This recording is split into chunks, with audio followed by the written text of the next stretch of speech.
অনেক সময় আপনি আমি বাদাম খেতে যাইয়া, মামা 10 টাকার বাদাম দেন, ওই বাদামওয়ালা যদি দাবি ছেড়ে দেয় তো গেলেন মুক্ত, সমস্যা নাই। আর যদি সেই বাদামওয়ালা দাবি না ছাড়ে, হাসরের ময়দানে একটা বাদামের হিসাব। একটু জোরে বলেন না। জালমুড়ি খেতে গিয়ে হিসাব দিতে হবে। রাস্তায় হাঁটতে গিয়ে অন্যের কোনো বাগান, অন্যের কোনো গাছের মধ্যে এমনি কথা বলতে বলতে হিসাব দিতে হবে। মাথায় রাখবেন আজকে একটা কথা, আল্লাহ নিজের হক মাফ করে দিতে রাজি, বান্দার কোনো হক আল্লাহ মাফ করবে না যতক্ষণ বান্দা মাফ না করবে। শুনতে একটু অন্যরকম শুনলো, কথাটা সত্য। মনে রাখবেন, আল্লাহর থেকে মাপ পাওয়া সহজ, আল্লাহর থেকে মাপ নেওয়া, কিন্তু বান্দার থেকে মাপ নেওয়া বড় কঠিন। সেজন্য সবচাইতে সিনসিয়ার থাকতে হবে বান্দার হকের ব্যাপারে।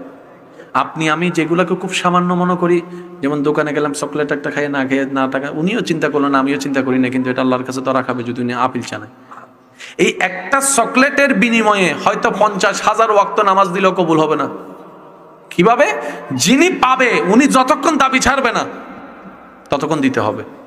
এমনি নাই ইবাদত, এমনি নাই নামাজ রোজা, যা আছে সেগুলোরও কোয়ালিটি নাই, এর উপর যা আছে এগুলা যদি অন্য কেউ টান মারে অবস্থাটা কি হবে? নবী রহমাতুল্লিল আলামিন একদিন সাহাবাই কেরামকে জিজ্ঞেস করছেন, হে আমার সাহাবারা, বলো তো দেখি হাসরের ময়দানে সবচেয়ে গরিব কে হবে? সাহাবাই কেরাম বললেন, আল্লাহ এবং রসুল ভালো জানেন। নবীজি বললেন, সাহাবারা শুনো, জান্নাতে যাওয়ার জন্য উপযুক্ত যত নেক আমল দরকার সব আমল থাকার পরও যে জান্নাতে যেতে পারবে না সেই সবচেয়ে গরিব। সাহাবাই কেরাম অবাক হয়ে বললেন, ইয়া রাসূলুল্লাহ, জান্নাতে যাওয়ার মতো আমল থাকার পরও জান্নাতে যেতে পারবে না কিভাবে? বলে যে তার জান্নাতে যাওয়ার জন্য নামাজ রোজা হজ যাকাত সব আমলে ভরপুর থাকবে, কিন্তু রবের সামনে গিয়ে এক একজন এক একটা আপিল করবে, আল্লাহ আমি সেই বান্দাটা আমাকে দুনিয়াতে একটা কষ্টের কথা বলছিল, আমি এটার ফায়সালা চাই, প্রতিদান চাই। আল্লাহ তাআলা বলবেন, তুমি তার হক বুঝাই দাও, যেহেতু দুইটা কথা কঠিন শুনাইছো। এবার আপনি তাকে জিজ্ঞেস করবেন, ভাই আপনাকে কি দিব?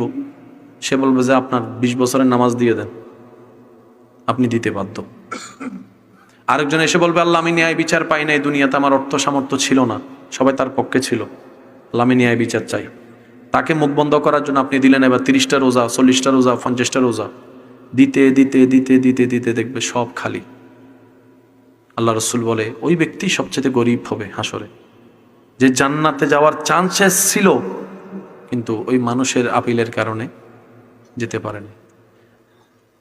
আপনি এমনি দুষ্টামি করে হাঁটার পথে কাউকে একটা দিছেন আর